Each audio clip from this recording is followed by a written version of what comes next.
ब्रह्मार्पणं ब्रह्म हविः ब्रह्माग्नौ ब्रह्मणाहुतं ब्रह्मेव तेन गन्तव्यं ब्रह्मकर्म समाधिना एतत् सर्वम्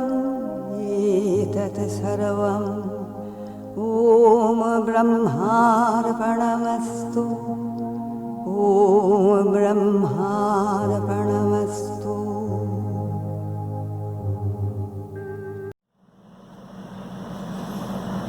करुणामय माँ परम प्रभु श्री अरविंद सावित्री ये आलोचनार समस्त अंशग्रहण करुवा भाई भाई मैंने समस्त माँ कृपा और आशीष कामना करुछि।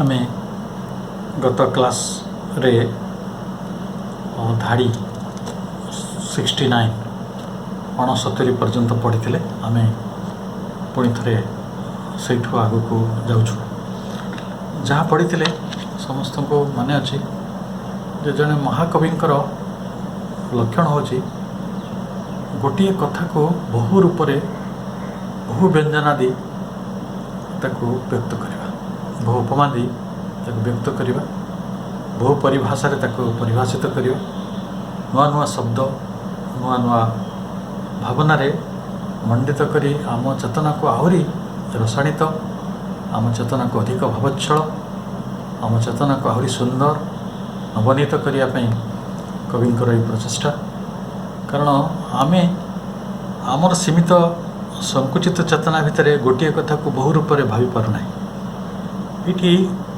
देखंतु कथाटी ये गोटे आत्मा निपतित होकर से अचेतना को चली जाइए गोटे इनकॉन्शिएंट को पड़े से इनकॉन्शिएंट भितर जे जोटा कि अचेतना भितर जे निपतित हो पड़ी ताकू जागृत करके पुणी थे अति चेतना आड़ को सुपर कन्सीएंट आड़ को नवा एवं आम लाइफ डिवाइन पुस्तक रे ऑर्गेनाइजेशन ऑफ द कॉन्शियसनेस चेतनार संगठन बाबद पढ़ुंट से अचेतन अवस्था गोटे अंधकार भितर जे अत्यंत उदासीनता भितर गभीर प्रशांति भितर शोई पड़ी जे मना करुच्ची आउ थे जीवित हाँपाई आउ थे प्रतिमूर्त हाँपाई आउ थे जीवन धारण कर दुख भोग तार इच्छा ना आउ थे से जम जंत्रणा गुड़ी को मृत्यु को लाभ करने तार इच्छा ना तो सी तार निश्चेतना भितर बेस अच्छी तो से भाई गोटे विराट विराट प्रकृति को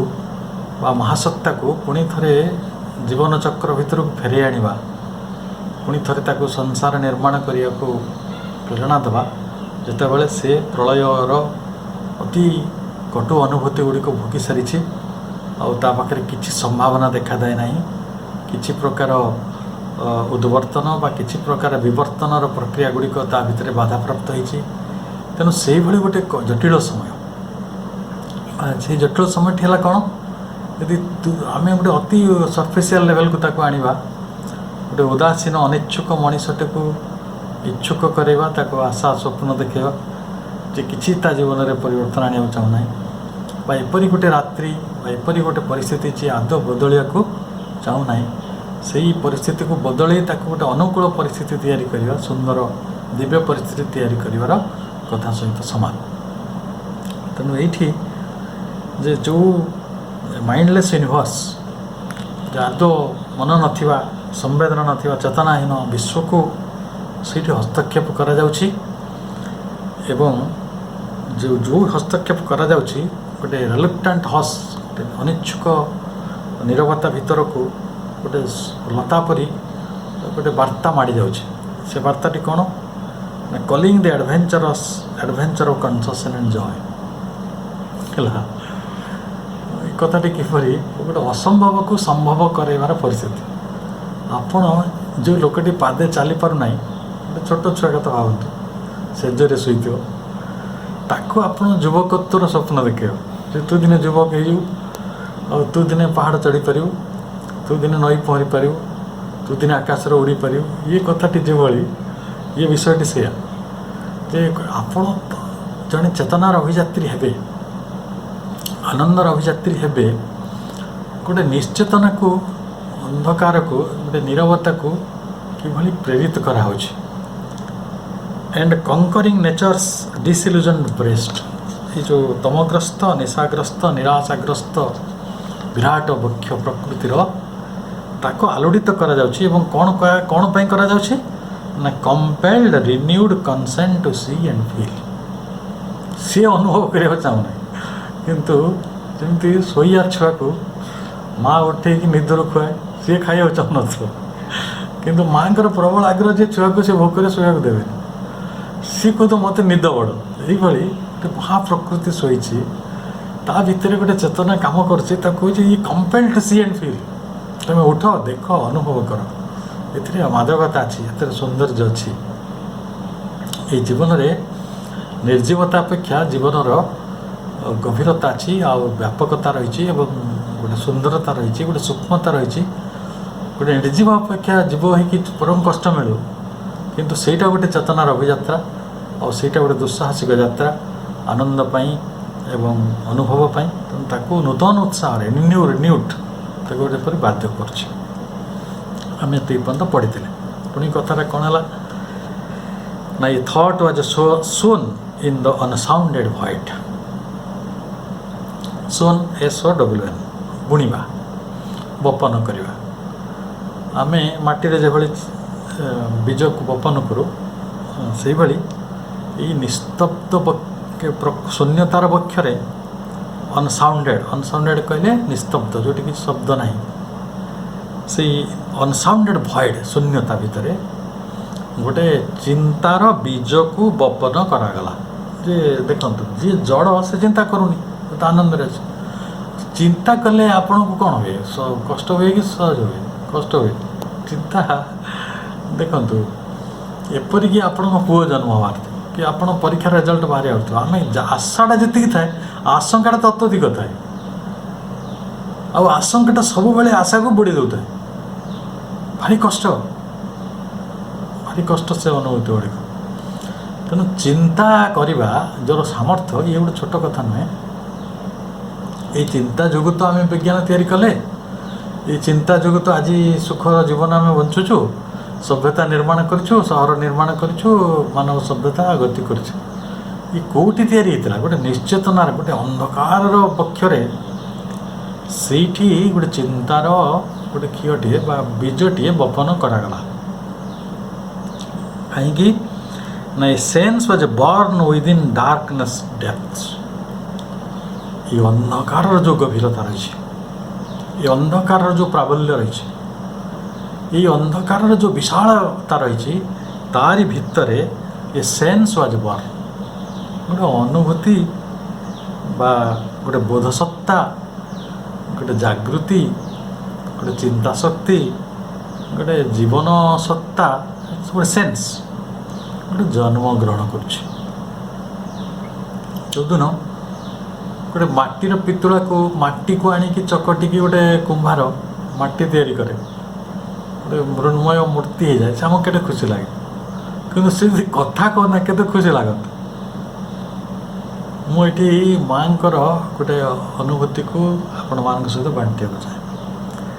माँ को जड़े साधिका जा प्रश्न कले, माँ सारा जगतर अनेक आध्यात्मिक विभूति रही जो मैंने बहु प्रकार भेड़िकी मैंने मैजिक किए हाथ भस्म बाहर कर दौरान, किए मूर्ति को जीवदान दे दौरान, किए आखिरे मोमबत्ती लगे दौरान, आपण कहीं सेमती किसी देखुना। मास्ट निश्चेतनार गर्भरे जो अंधकार थिला, से अंधकार को माटी गुड़ी करवा, से माटी गुड़ी धूली माटी गोटे मूर्ति तैयारी करवा, से मूर्ति को गोटे थिंकिंग गोटे स्पीकिंग जीव तैयारी करवा, कथा कहूथवा आ चिंता करुवा, दुख पाउथवा, आनंद पाउथवा गोटे सत्तारे परिणत करवा। याठार बड़ मैजिक किसी अच्छे कि आम सब धूली माटी तैयारी होचे, आम चिंता करुचे, कथा कहचे, भावुचे, बुझीपारुचे, दुख पाउचे, सुख पाउचे, यहाँ तो बिगेस्ट मिस्ट्री। तेणु a sense was born within the darkness depths.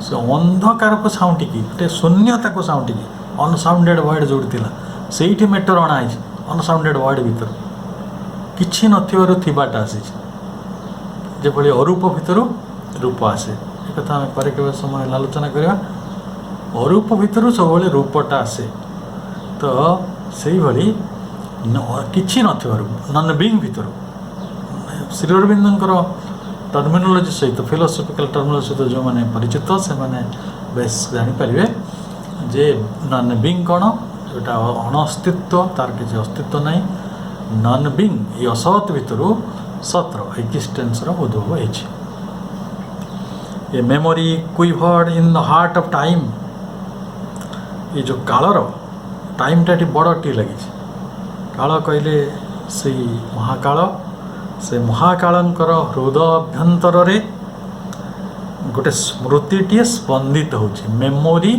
କୁଇଭର୍ଡ କୁଇଭର୍ଡ ମାନେ ସ୍ପନ୍ଦିତ ହେବା ହେଲା ଏଜିପ୍ ଏ soul long dead were moved to live beautiful ଯେ ମରି ଯାଇଥିଲା ଲଙ୍ଗ ଡେଡ୍ ବହୁ ପୂର୍ବରୁ ମୃତ ପଡ଼ି ରହିଥିବା ଗୋଟେ ଆତ୍ମାକୁ were moved to live ତାକୁ ଜୀବନ ଆଡ଼କୁ ପରିଚାଳିତ କରାହେଉଛି ନିଆହେଉଛି ମାନେ ଯିଏ ଦେଖନ୍ତୁ ଆଗେ ଆମେ ବହୁତ ଉଦାହରଣ ପଢ଼ିଛନ୍ତି ଅତୀତରେ ଜଣେ ସବୁ ଅତି ସାମର୍ଥ୍ୟବାନ ଋଷିମାନେ ଥିଲେ ଜଣେ କିଏ ମୃତ ପଡ଼ିଥିଲା ତାକୁ କେହି ଜଣେ ଅନୁରୋଧ କଲେ ଆଜ୍ଞା ଆକୁ ବଞ୍ଚେଇ ଦିଅନ୍ତୁ ଜୀବନ ନ୍ୟାସ ଦିଅନ୍ତୁ ଶୁକ୍ରାଚାର୍ଯ୍ୟଙ୍କ ପାଖରେ ମୃତ ସଞ୍ଜୀବନୀ ସେ ଶକ୍ତି ପ୍ରାଣବିଦ୍ୟା ଥିଲା ସେ ଯିଏ ମରିଯାଉଥିଲା ତାକୁ ବି ସେ ଜୀବନ୍ତ କରିଦେଇ ପାରୁଥିଲେ ଅସୁରଙ୍କର ଯେ ଗୁରୁ ଥିଲେ ସେଇଭଳି ଯିଏ ମରିଯାଇଛି ତାକୁ ଯଦି ଜୀବନ୍ତ କରି ଦିଆଯାଇପାରୁଛି ତ ଆନନ୍ଦଟା ବା ସେଇଭଳିଆ ଗୋଟେ କଥାଟେ ଅତି ଚେତନାକୁ ଚେତନାର ସ୍ତରକୁ ଆଣିବା ଏବଂ ଅତି ଚେତନା ଏ ଯେଉଁ ନିଶ୍ଚେତନାକୁ ଚେତନାର ସ୍ତରକୁ ଆଣିବା ଏବଂ ଚେତନାରେ ତାକୁ ଅତି ଚେତନା ଆଡ଼କୁ ନେବା କଥାଟି ସେଇଆ ବଟ୍ ଦି ଓବ୍ଲିଭିୟନ୍ ଦ୍ୟାଟ୍ ସକ୍ସିଡ୍ସ ଦି ଫଲ୍ ତେଣୁ ଯେତେବେଳେ ନିପତନ ହେଲା ଏ ଫଲ୍ ହେଲା ନିପତନ ହେଲା ସେ ନିପତନ ପରେ ପରେ କିଏ ଆସେ ଅବଚେତନା ଓବ୍ଲିଭିୟନ୍ ଆସିବ ବିସ୍ମୃତି ଆସିବ ଓବ୍ଲିଭିୟନ୍ ମାନେ ବିସ୍ମୃତି ଦେଖନ୍ତୁ ଜଣେ ମଣିଷର ମରିଯାଏ ମରିଗଲା ପରେ କ'ଣଟା ହୁଏ କହିଲେ ଅତି କମ୍ରେ ତା ମେମୋରିଟା ପଳେଇଲା ମୁଁ ଭାବୁଛି ଆଜିକାଲି ମୋବାଇଲ ପରେ ବୁଝିଗଲା ହବ ତା ସିମ୍ କାଟିଦେବେ ଆଉ ତା ମେମୋରି କାର୍ଡ଼ କାଟିଦେବେ ଆଉ କ'ଣ ତେଣୁ ସେଠି ଆଉ କିଛି ଓବ୍ଲିଭିୟନ୍ ହିଁ ରହିଲା ବିସ୍ମୃତି ଆସିଲା ବଟ୍ ଦି ଓବ୍ଲିଭିୟନ୍ ଦ୍ୟାଟ୍ ସକ୍ସିଡ୍ ଦି ଫଲ୍ ନିପତନ ପରେ ଯେଉଁ ବିସ୍ମୃତି ଆସିଥିଲା had blotted the crowded tablets of the past ତେଣୁ ଏଇ ଯେଉଁ ବ୍ଲଟ୍ କହିଲେ ଆମେ ଖୋଦେଇ ହେଇଥିବା ବ୍ଲଟେଡ୍ ଖୋଦେଇ ହେଇଥିବା କ୍ରାଉଡେଡ୍ କ'ଣ ବହୁତ କ୍ରାଉଡେଡ୍ ବହୁତ ଟାବଲେଟ୍ସ ମାନେ ସ୍ମୃତି ଫଳକ ସେ ସ୍ମୃତି ଫଳକ ଉପରେ ମେମୋରିଟା କେଉଁଠି ଥାଏ ହେଇଛି ଗୋଟେ କାନ୍ଥରେ ଖୋଦେଇ ହେଇଥିବା ବା ଟ୍ୟାବଲେଟ୍ସରେ ଖୋଦେଇ ହେଇଥିବା ଗୋଟେ ଲେଖା ଭଳିଆ ଆମ ଜୀବନର ଗୋଟେ କେଉଁ ଜାଗାରେ ମନ ହଉ ଆମେ ସ୍ମୃତି ଯାହାକୁ କହୁଛୁ ଆମ ମନର ଗୋଟେ କେଉଁ ପଟଳରେ କିଛି ଗୋଟେ ଖୋଦେଇ ହେଇକି ରହୁଛି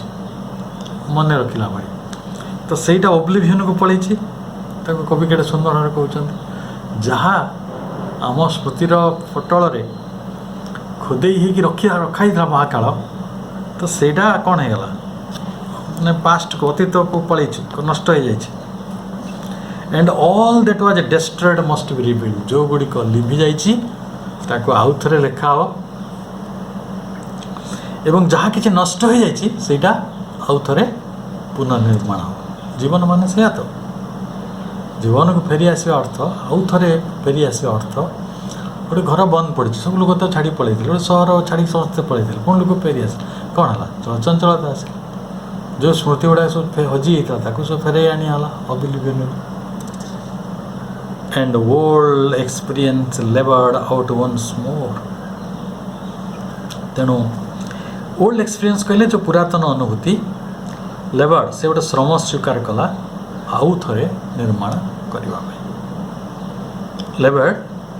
ଲେବର୍ଡ ଆଉଟ୍ ୱାନ୍ସ ମୋର୍, ଲେବର୍ଡ ଆଉଟ୍ ୱାନ୍ସ ମୋର୍, ଆଉ ଥରେ ସେ ଚେଷ୍ଟା କଲା।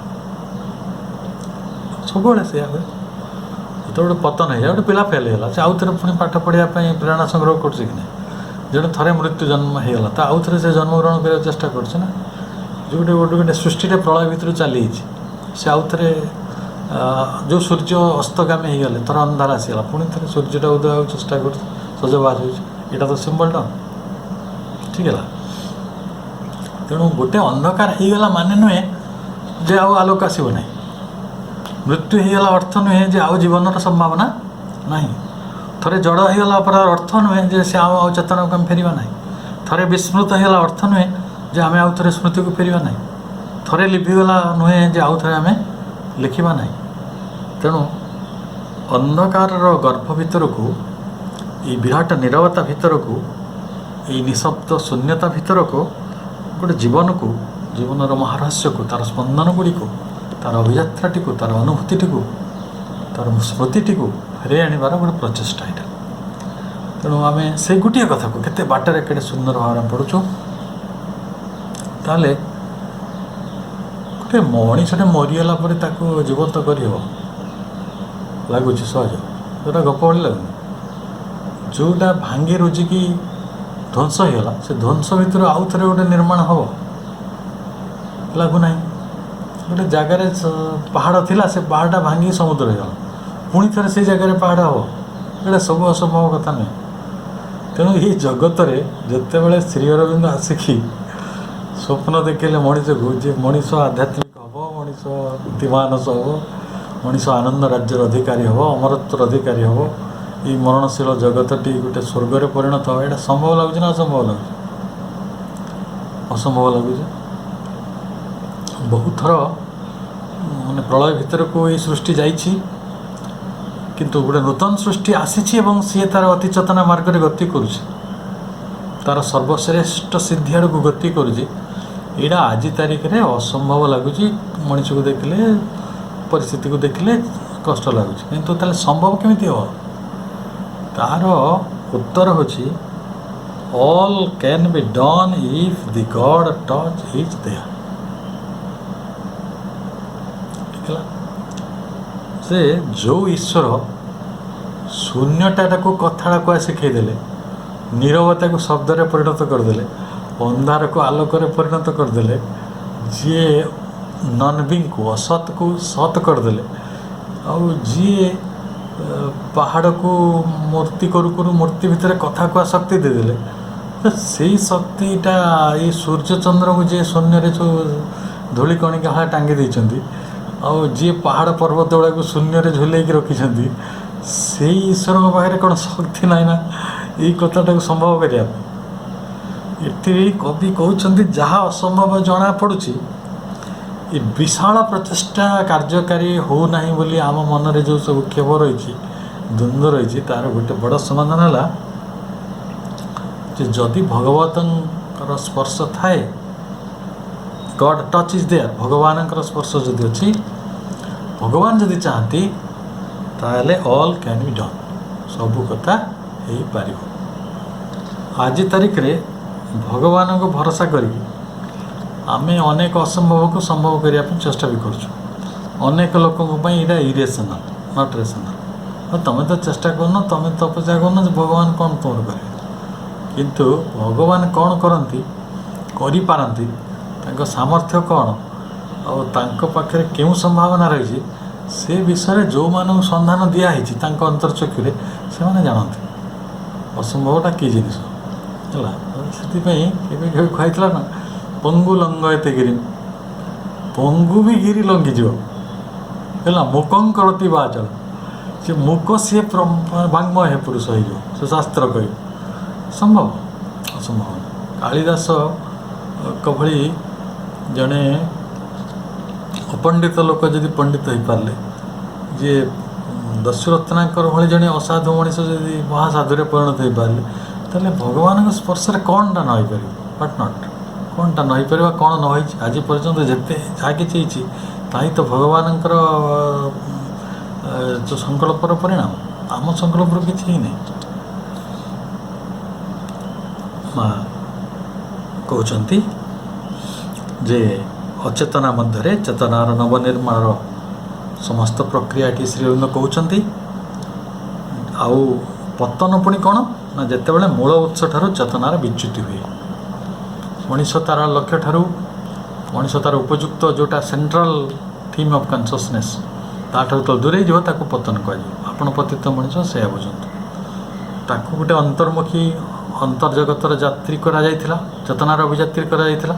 ସେ ଚେତନାର ଅଭିଯାତ୍ରୀ ନ ହେଇକି ଯଦି ନିଶ୍ଚେତନାର ଅଭିଯାତ୍ରୀ ହେବ ତାହେଲେ ସେଇଟା ହିଁ ପତନ, ଉଲ୍ଟା ଚାଲିଲା, ପତିତ ଜନ, ପ୍ରତିପତାର ଗତି। ତେଣୁ ଅଚେତନାର ଗର୍ତ୍ତ ଭିତରକୁ ଚେତନାର ଯେଉଁ ନିବେଦନ ହେଇଥିଲା ତାକୁ ଦିବ୍ୟବାର୍ତ୍ତା ଦେବ, ତାର ଭିତରେ ଗୋଟେ ଭଗବାନଙ୍କର ଚେତନାକୁ ଜାଗ୍ରତ କରାଇବ ଏବଂ ସେଇଟା ଅନିବାର୍ଯ୍ୟ ପ୍ରଭାବ ରୂପେ କାର୍ଯ୍ୟ କରିବ। ପରମଙ୍କର ନିଜସ୍ୱ ଚେତନା ଅଭିମୁଖେ ସେହି ଆତ୍ମା ଯାତ୍ରା କରିବ, ସେହି ସତ୍ତା ଯାତ୍ରା କରିବ। ଏଇଟା ହେଉଛି ତା'ର ମୂଳ ପରିଭାଷା। A hope stole in the hardly dare to be amid the night's unforlorn indifference। ତାହେଲେ ଫରଲର୍ନ କହିଲେ ପରିତ୍ୟକ୍ତ, ପରିତ୍ୟକ୍ତ ଇଣ୍ଡିଫରେନ୍ସ, ଇଣ୍ଡିଫରେନ୍ସ ଉଦାସୀନତା। ଏଇ ରାତ୍ରିର ସେଇ ଏନ୍ ଏଠି କ୍ୟାପିଟାଲ ଏନ୍, ସେଇ ମହାରାତ୍ରି ମହାପ୍ରକୃତିର ପ୍ରଶାନ୍ତ ଗଭୀର ପ୍ରଶାନ୍ତି, ସେ ଜଡ଼ତ୍ୱ, ଯେ ପରିବର୍ତ୍ତନ ଚାହୁଁନାହିଁ, ଯିଏ ଶୋଇ ରହିଛି ପ୍ରଶାନ୍ତି ଭିତରେ, ସିଏ ଯେ ଜୀବନକୁ ଆସିବାକୁ ଉଦାସୀନ, ତାର ଆଇଲେ କେତେ ନ ଆଇଲେ କେତେ ବେଶ ଶାନ୍ତିରେ ଅଛି। ତ ମାନେ ଏଇ ଉଦାହରଣଟା ଯଦି ଆପଣ ବୁଝିପାରିବେନି ତାହେଲେ ଗୋଟେ ସରଳ ଉଦାହରଣ ସର୍ଫେସିଆଲ, ଯେ ଯେତେବେଳେ ରାବଣ ରାମଙ୍କ ସହିତ ଲଢ଼ୁଥିଲା ଆରାମସେ କୁମ୍ଭକର୍ଣ୍ଣ ଶୋଇଥିଲା, ତାର କିଛି ଲେନା ଦେନା ନାହିଁ। ତ ଯୁଦ୍ଧ ହାରିଲା କେତେ, କିଏ ଜିତିଲା କିଏ ହାରିଲା, ଲଙ୍କା ଜିତିଲା ଲଙ୍କା ହାରିଲା, ତାର କିଛି ଯାଏନି, କିଛି ଯାଏନି, କାରଣ ସେ ତ ମହାନିଦ୍ରାରେ ରହିଛି। ତେଣୁ ଉଦାସୀନ ହେବା ପାଇଁ ଗୋଟେ ବଡ଼ ସୁଶୁକ୍ତି ଦରକାର, ମହାନିଦ୍ରା ଦରକାର, ଅନ୍ଧକାର ଦରକାର। ତେଣୁ ଏଇ ଯେଉଁ ଅନ୍ଧକାର ସିଏ ତାର ବେଶ ଅଛି, ସେ କାହିଁକି ତାର ଚଳଚଞ୍ଚଳ ଜାଗତିକ ଚଳଚଞ୍ଚଳ ଭିତରୁ ପୁଣି ଥରେ ଆସିବାକୁ ଚାହିଁନାହିଁ। ସେଇଠି କ'ଣ ହେଇଛି ନା a hope stole in the hardly dare to be, ଗୋଟେ ହୋପ୍ଟେ ପୋତି ହେଇକି ପଡ଼ିଛି। ସେ ହୋପ୍ଟା କ'ଣ, ଗୋଟେ ନିର୍ଜୀବତା ଭିତରେ କ'ଣଟା ପୋତି ହେଇଥାଏ, ଜୀବନ ପୋତି ହେଇଥାଏ। ମହାରାତ୍ରି ଭିତରେ କ'ଣ ପୋତି ହେଇଥାଏ, ଦିବସଟି ପୋତି ହେଇଥାଏ। ଗୋଟେ ନିରାଶା ଭିତରେ କିଏ ପୋତି ହେଇକି ଥାଏ, ଆଶା ପୋତି ହେଇଥାଏ। ଗୋଟେ ନିଶ୍ଚେତନା ଭିତରେ କିଏ ପୋତି ହେଇକି ଥାଏ, ଚେତନା ପୋତି ହେଇକି ଥାଏ। ତେଣୁ ଗୋଟେ ଆଶା ପୋତି ହେଇକି ସେଠି ଥିଲା। ଏ ହୋପ୍ ଷ୍ଟୋଲ୍ ମାନେ ହଜିଯାଇଥିବା ଗୋଟେ ଆଶା, ସେଇଠି ହାର୍ଡଲି ଡେୟାର ଟୁ ବି, ଯିଏ କେବେ ଉତ୍ଥିତ ହେବା ପାଇଁ ଆଉ ଚାହୁଁନଥିଲା, ଆଶା କରୁନଥିଲା, ଆଗ୍ରହ କରୁନଥିଲା କି ସାହସ କରୁନଥିଲା, ସେଇଠି ନିଜକୁ ପ୍ରକାଶିତ କରିବା ପାଇଁ ଯାହା ପାଖରେ କିଛି ସାହସ ନାହିଁ, ତାକୁ ସେଇ ଆଶାଟିକୁ ଗୋଟେ ସନ୍ତର୍ପଣରେ ଉଙ୍କି ମାରାଇବାର ଚେଷ୍ଟା କରାଗଲା। ସେ ହୋପଟା ଆଉ ଥରେ ଆସିକି ମୁଣ୍ଡ ଦେଖାଉଛି ଯେ ହଁ ଏଇ ରାତ୍ରିଟି ପାଇବ, ଏଇ ମୃତ୍ୟୁର ରାଜ୍ୟଟି ଦିନେ ଅମରତ୍ୱ ରାଜ୍ୟରେ ପରିଣତ ହେବ, ଏଇ ଯେଉଁ କ୍ଷୁଦ୍ର ମନୁଷ୍ୟଟି ଏକ ବିରାଟ ମନୁଷ୍ୟରେ ପରିଣତ ହେବ, ଏ ଆଶାଟି ଅଛି। ସେ ବିପରୀତ ଭିତରେ ଆଶାଟି ଅଛି, ପୋତି ହେଇକି ରହିଛି, ଷ୍ଟୋଲେନ୍, ତାକୁ Hope loss stole, Hope stole ବୋଲି କହୁଛନ୍ତି। କେତେ ସୁନ୍ଦର, ସେ ଆଶାଟି ହଜିଯାଇଥିବା ଆଶା, ଦିଶୁନଥିବା ଆଶା ନୁହେଁ, ବା ଗୋଟେ ଜୀବନ୍ତ ଆଶା ନୁହେଁ, ସେ ଆଶାଟି ହଜିଯାଇଥିବା, ନିର୍ଦ୍ଦିଷ୍ଟ ହୋଇଯାଇଥିବା ଆଶାଟି। ତେଣୁ ନିର୍ଦ୍ଦିଷ୍ଟ ହୋଇଥିବା ଗୋଟେ ଆଶା, ଯେ କେବେ ଥରେ ଆଶା କରୁନଥିଲା ତ ପୁଣି ଥରେ ଆସିବ ବୋଲି ସେ ଆସିଛି। ନୈରାଶ୍ୟ ମଧ୍ୟରେ, ବିଶ୍ୱ ପ୍ରକୃତିର ନୈରାଶ୍ୟ ମଧ୍ୟରେ ଯେଉଁ ଆଶା ହଜିଯାଇଥିଲା ସେ ଆଶା ସଞ୍ଚାରିତ ହେଲା ଏବଂ ଯିଏ ତା'ର ସବୁ ସ୍ମୃତିକୁ ହରାଇ ବସିଥିଲା, ଅସହାୟ ଉଦାସୀନ ହୋଇକି ପଡ଼ିଥିଲା, ତାରି ଭିତରେ ଗୋଟେ ସାହସ ବର୍ତ୍ତମାନ ସଂଗୃହୀତ ହେଲା। As if solicited in an alien world, ଅପରିଚିତ ପୃଥିବୀରେ, ସୋଲିସିଟେଡ୍ ମାନେ କିଛି ଗୋଟେ ସ୍ୱୀକୃତି ପାଇବାକୁ ଚେଷ୍ଟା କରିବା, କିଛି ଗୋଟେ ପରିପ୍ରକାଶିତ ହେବା, ସୋଲିସିଟେଡ୍, as if solicited in an alien world। ମାନେ କେମିତି କୁହାଯିବ, ଏଲିଏନ୍ କହିଲେ ବୁଝି ହେଉଛି, ଏଲିଏନ୍ କହିଲେ ଗୋଟେ ଅଜଣା, ଅଜଣା ଜାଗାରେ ସେ ଏଲିଏନ୍ ୱାର୍ଲଡ ଏଇ ଅଜଣା ପୃଥିବୀରେ ଜଣେ ସ୍ୱୀକୃତି ପାଇବାକୁ ଚେଷ୍ଟା କରୁଛି। ମୁଁ ସେ କଥାଟିକୁ ଭାରି ଚମତ୍କାର ଭାବରେ ଆଗ ଧାଡ଼ିରେ କୁହାଯାଉଛି, ୱିଥ୍ ଏ ଟିମିଡ୍ ଆଣ୍ଡ ହାଜାର୍ଡସ୍ ଇନଷ୍ଟିଙ୍ଗଟିଭ୍ ଗ୍ରେସ୍। କେମିତି ସେ ନିରାଶାଟି? ନା ସେ ନିରାଶାଟି ଟିମିଡ୍, ଭୟାତୁର, ଆଣ୍ଡ ହାଜାର୍ଡସ୍, ବିପଦପୂର୍ଣ୍ଣ, ଆଉ ତା'ର ଏଇଟା ସହ ସ୍ୱଭାବଜ ସୁଷମା ଅଟେ। ମାନେ କ'ଣ? ଇନଷ୍ଟିଙ୍ଗଟିଭ୍ କହିଲେ ପ୍ରବୃତ୍ତିଗତ ବା ସହଜ ସ୍ୱଭାବଗତ, ଗ୍ରେସ୍ ତା'ର ସୁଷମା, ତା'ର କରୁଣା, ଭୟାତୁର, ବିପଦପୂର୍ଣ୍ଣ, ସହଜ ସୁଷମା। Orphan and driven out to seek a home. Orphan, ସେ ଅନାଥ ହେଇଛି, ତା ବାପା ମାନେ କେହି ନାହାନ୍ତି, ଆଉ driven out to seek a home, ତା କେଉଁଠି ଘର ଖୋଜୁଛି। ଆଚ୍ଛା ଦେଖନ୍ତୁ, ବିସ୍ମୃତି ଭିତରେ ଯେଉଁ ଜିନିଷଟି ଚାଲି ଯାଇଥାଏ ଓବ୍ଲିଭିୟନ୍ ଭିତରକୁ, ସିଏ ଯେତେବେଳେ ଗୋଟେ ସୋଲିସିଟ୍, ଗୋଟେ ସ୍ୱୀକୃତି ଖୋଜିବା ପାଇଁ ଆସିବ, ସେ ସ୍ୱୀକୃତିଟା କେମିତି ଖୋଜିବ କହିଲେ କବି କିଏ ଚମତ୍କାର ବର୍ଣ୍ଣନା କରୁଛନ୍ତି। ଇନ୍ ଏନ୍ ଏଲିଏନ୍ ୱାର୍ଲଡ, ଅଜଣା ଜାଗାରେ ଆପଣ ଯାଇକି ଘର ଖୋଜୁଛନ୍ତି। Driven out to seek a home. ଦେଖନ୍ତୁ, ଆପଣ ଏବେକୁ ଜଣେ ଆପଣ ନେଇଯିବ ଗୋଟେ ଅଜଣା ସହର, ବହୁତ ଦୂରର, ଚୀନର ଗୋଟେ ସହର। ଚୀନ ଭାଷା ଭାରି କଷ୍ଟ ଭାଷା, ସେଠି ଆପଣ ଭାଷାରେ କିଛି କହିପାରୁନାହାନ୍ତି, ଆପଣ ସେଠି କିଏ ଚିହ୍ନି ନାହାନ୍ତି, ଆପଣ ସେଇଠି ନେଇ ଛାଡ଼ିଦିଅ, ଆଉ କୁହାଯିବ ବଞ୍ଚିବାକୁ। ବିସ୍ମୃତି ଭିତରେ ମଣିଷର ଯେଉଁ ବଞ୍ଚିବାର ଯେଉଁ ସାମାନ୍ୟତମ ଉତ୍ସାହ ଥିଲା, ସେଇଟା ଯେତେବେଳେ ନିରାଶାର ଗର୍ଭରେ ହଜିକି ଆତ୍ମଗୋପନ କରି ରହିଛି, ତ ସେଇ ଆତ୍ମଗୋପନ କରିଥିବା ମହାସତ୍ତା, ମହାରାତ୍ରି, ମହାପ୍ରକୃତିକୁ ବର୍ତ୍ତମାନ ଉତ୍ସାହିତ କରାଯାଉଛି, ତୁମ ଜୀବନ ଭିତରୁ ଆସ, ଆଶା ଭିତରକୁ ଫେରି ଆସ, ଆମେ ଆସ ଚେତନାର ଅଭିଯାତ୍ରୀ ହେବା। ଏଇଟାକୁ ବର୍ଣ୍ଣନା କରାହେଉଛି। କାରଣ କାହିଁ ବର୍ଣ୍ଣନା କରାହେଉଛି ନା ଏଇଟା ଭୟାତୁର।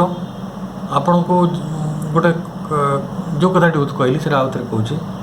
ଚୀନର ଗୋଟେ ସହରରେ ଆପଣଙ୍କୁ ଛାଡ଼ି ଦିଆହେବ, ସେଇଟା ଆପଣଙ୍କୁ ଭୟାତୁର ଲାଗିବ ନା ଭଲ ଲାଗିବ? ଭୟାତୁର ଲାଗିବ। ଇଟ୍ ଇଜ୍ ହାଜାର୍ଡସ୍, ଆଉ ସେଇଟା ବିପଦପୂର୍ଣ୍ଣ। କିନ୍ତୁ ବଞ୍ଚି ରହିବାର ଗୋଟେ ଆଗ୍ରହ ରହିଛି, ଇନଷ୍ଟିଙ୍ଗଟିଭ୍ ଗ୍ରେସ୍ ରହିଛି। ସେ ସେଇ ଜାଗାରେ ତାକୁ ଲାଗିବ ସେ ଅନାଥ, ଅର୍ଫାନ୍, ତାକୁ କେହି ପଚାରୁନାହାନ୍ତି। ଡ୍ରାଇଭନ୍ out to seek a home. ଗୋଟେ କଥାରେ ଆମେ ଶୁଣିଥିଲେ ଛୋଟବେଳେ, ଅନ୍ଧ ଦେଶ ଗଲି ଦର୍ପଣ ବିକି। ଯେଉଁ ଦେଶରେ ବହୁତ ଲୋକ ଅନ୍ଧ, ସେଇ ଜାଗାରେ ଦର୍ପଣ ବିକିଲେ। ଯେଉଁ ଜଗତରେ ସମସ୍ତେ ମରଣରେ ଅଭ୍ୟସ୍ତ ହେଇଗଲେଣି, ସେଇଠି ଅମରତ୍ୱର କଥା କହିବା। ସାବିତ୍ରୀଙ୍କୁ ଯେଉଁ ସର୍ବାଧିକ କଷ୍ଟ ଥିଲା ସେଇଟା, ମଣିଷ ପାଇଁ ଏଇଟା ଗୋଟେ ନନ୍ ଆଇଡ଼ିଆ ଯେ ଅମରତ୍ୱ ସମ୍ଭବ। ଧାରଣା କ'ଣ ଯେ ଆମେ ମରିବା, ମର୍ତ୍ତ୍ୟମଣ୍ଡଳ ଦେହ ହୋଇ ଦେବତା ହେଲେ ବି ମରେ, ତେଣୁ ଏଠି ସମସ୍ତେ ମରନ୍ତି। ଏଇଟା ଗୋଟେ ନୂଆ କଥା କିଛି ନାହିଁ। ଏଠି ଯେଉଁ ଅମରତ୍ୱ ସମ୍ଭାବନା ଅଛି, ଏଇ କଥାଟା ତ ନୂଆ ନା। ଏଇଭଳିଆ ଗୋଟେ ଚିନ୍ତାକୁ ବିକିଦେବା କ'ଣ ସହଜ କି? ସେ ହାଟରେ, ଯେଉଁ ହାଟରେ କେହି ଏଇଟା ନେବାକୁ ଚାହାନ୍ତି ନାହିଁ, ଆଜି ବି ନେବାକୁ ଚାହାନ୍ତି ନାହିଁ। ଆଜି ବି ପୃଥିବୀ ସେଇଭଳି ଅଛି। ପୃଥିବୀ ତା ତେଣ ନେଣ, ହାଟ ବଜାର, ଧନୀ ହେବା, ଗରିବ ହେବା, ସମ୍ରାଟ ହେବା, ତା ପଛରେ ଅଛି। ଅମରତ୍ୱ ସ୍ୱାସ୍ଥ୍ୟ କେହି ଖୋଜୁନାହିଁ। ତେଣୁ an errant marvel with no place to live, ଆହୁରି ଚମତ୍କାର ଭାବରେ କୁହାଗଲା। ଗୋଟେ ସମୟରେ କୁହାଗଲା ସେ କେମିତି ଏଲିଏନ୍ ୱାର୍ଲଡରେ, ଗୋଟେ ଅଜଣା ପୃଥିବୀରେ, ଗୋଟେ ବିପଦପୂର୍ଣ୍ଣ, ଗୋଟେ କ୍ଷୁଦ୍ର, ଗୋଟେ ଭୟାତୁର, ଗୋଟେ ଜୀବନ ସୁଷମା, ସେ ବଞ୍ଚିବାକୁ ଚାହୁଁଛି, ଆଉ ତା'ର ଘର ନାହିଁ, ତାକୁ ଡ୍ରାଇଭେନ୍ କରାହେଇଛି, ବାହାର କରିଦିଆହେଇଛି। ଆଉ ଖାଲି ସେତିକି ନୁହେଁ, ସେ ଏନ୍ ଇରେଣ୍ଟ, ଦିଗହରା, ସେ କିଛି ପଥ ନାହିଁ ତା'ର। ଇରେଣ୍ଟ, ମାର୍ଭେଲ୍, ସେ ଗୋଟେ ଚମତ୍କାର ଭ୍ରମଣକାରୀ, with no place to live. ଆପଣ ବହୁତ ଭ୍ରମଣକାରୀ ଅତୀତରେ ଥିଲେ, ସନ୍ନ୍ୟାସୀମାନେ ଭ୍ରମଣ କରୁଥିଲେ, ତାଙ୍କର କ'ଣ ପ୍ଲେସ୍ ଟୁ ଲିଭ୍ ଥିଲା? ନଥିଲା ନା ସେଇଭଳି। କିନ୍ତୁ ସେ ଗୋଟେ ଆଡ଼ଭେଞ୍ଚର୍, ଏଇ ଆଡ଼ଭେଞ୍ଚର୍ ପଛରେ ସବୁ ଲୋକ ଯାଇପାରନ୍ତି। ଆଜି ତାରିଖରେ ତ ଆମେ ହୋଟେଲ ବୁକ୍ କରିକି ଆଗେ ଯାଉଛୁ ଗୋଟେ ସହରକୁ, ସେଠି ହୋଟେଲ ଯେମିତି ଖୋଜିବାକୁ ନ ପଡ଼େ, ଡାଇରେକ୍ଟ ଓହ୍ଲେଇଲେ ସେ ଟ୍ୟାକ୍ସି କରି ସେଠି ପଳେଇଲେ। ସେମିତି ନୁହେଁ, ଆପଣ ଜଣେ ମାର୍ଭେଲ୍, ଗୋଟେ ଚମତ୍କାର ଭ୍ରମଣକାରୀ କେତେବେଳେ ହେବେ? ଯଦି ଆପଣ ଅନିଶ୍ଚିତତାର ପଥରେ ଯାତ୍ରା କରିପାରୁଛନ୍ତି, ଆପଣ ସେତେବେଳେ ଦୁଃସାହସିକ କୁହାଯିବ।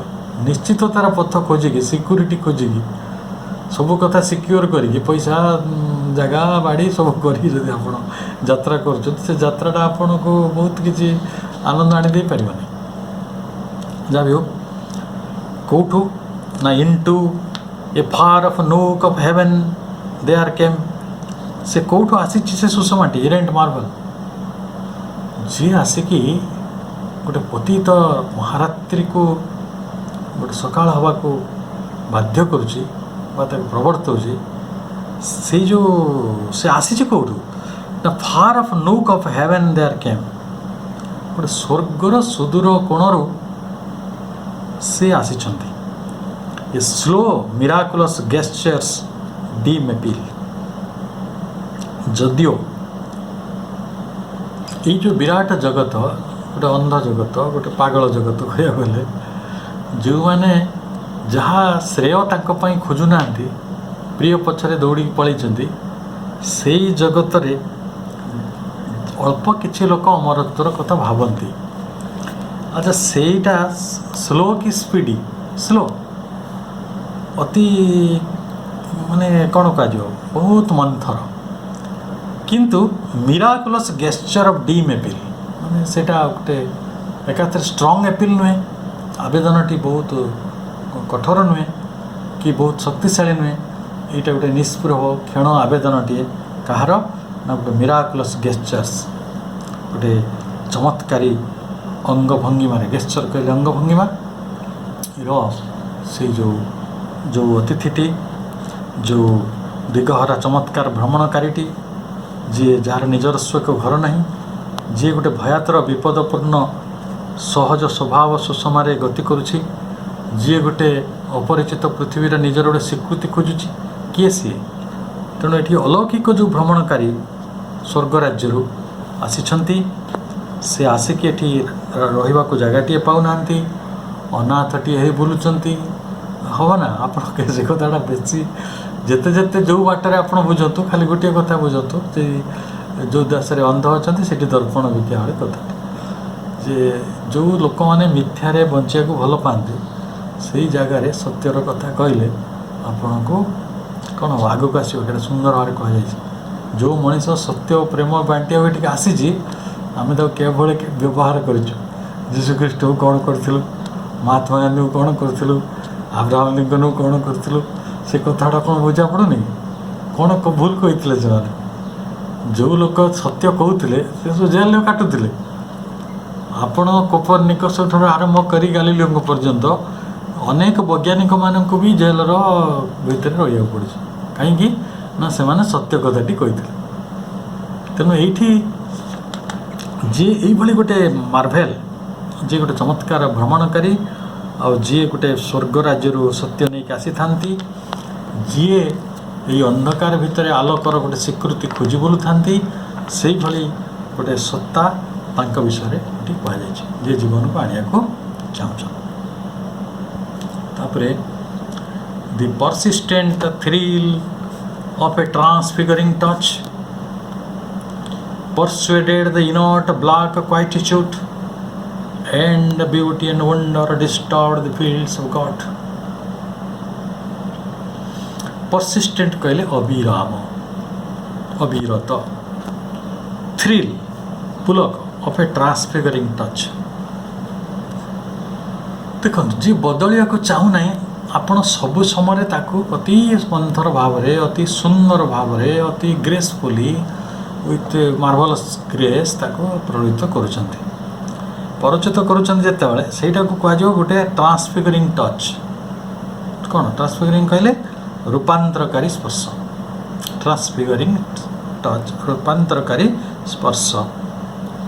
ସେ ଅବିରତ ପୁଲକରେ ତାଙ୍କୁ ପ୍ରେରିତ କରୁଛନ୍ତି। କାହାକୁ ପ୍ରେରିତ କରୁଛନ୍ତି? ନା ପରସୁଏଡେଡ୍ ଦି ଇନଟ୍ ଡାର୍କ ବ୍ଲାକ୍ କ୍ୱାଇଟିଚ୍ୟୁଡ୍। କ୍ୱାଇଟିଚ୍ୟୁଡ୍କୁ କ'ଣ କହୁଛନ୍ତି? ନା ସେଇ ଯେଉଁ ଜଡ଼ ତାମସର ଯେଉଁ ପ୍ରଶାନ୍ତିକୁ ସେ ପ୍ରେରିତ କରୁଛନ୍ତି। ସେ କେତେ ସୁନ୍ଦର ଉପମା ଦିଆଯାଇଛି। ଇନଟ୍ ଜଡ଼, ବ୍ଲାକ୍ ମାନେ କ'ଣ? ତାମସ, ଅନ୍ଧକାର ପରି, ଆଉ କ୍ୱାଇଟିଚ୍ୟୁଡ୍ ଗୋଟେ ନୀରବତା, ଗୋଟେ ପ୍ରଶାନ୍ତି।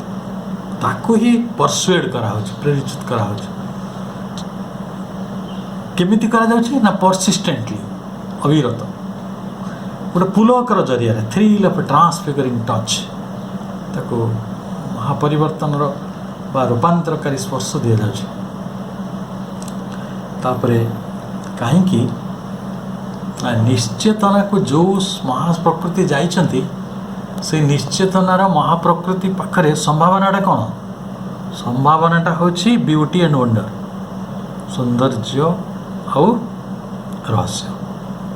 ये सौंदर्य रहस्य एटा कहाँ कर सब भगवान क्षेत्र से जड़र नुहे भगवान क्षेत्र सौंदर्य और रहस्य यही जड़ जगत रे प्रविष्ट होगा आसी से आसिक ये जोड़ी होगा चाहूँगी से एसोसिएट करने चाहूँगी ता सहित मिसिया चाहूँगी ता सहित मिसिकी ये सुंदर जगतटी निर्माण करने चाहूँगी। तेणु disturb the fields of God. तेणु जिते बेले आपण प्रशांति को जी जड़ प्रशांति भितर रही तामस भितर रही चेतना भितर को आणुंट जागृति भितर आणुंट सेठी स्वाभाविक भाव में सौंदर्य और रहस्यर गोटे कौन हम उद्भव हम जो सौंदर्य और रहस्यर उद्भव हम स्वाभाविक भाव में कौन हम ना से जो भगवान जो महान भूमि जो भूमि रे प्रशांति रही से जगार गोटे स्पंदन तो हम किसी आलोड़न तो हम से आलोड़नटी होछि। तापरे ये जो आलोड़नटी होछि A wandering hand of pale enchanted light that glowed along a fading moment's brink, fixed with a gold penal and opalescent hinge, a gate of dreams ajar on mystery's force. ये किसी जटिल शब्द रही आम धीरे धीरे जाऊँ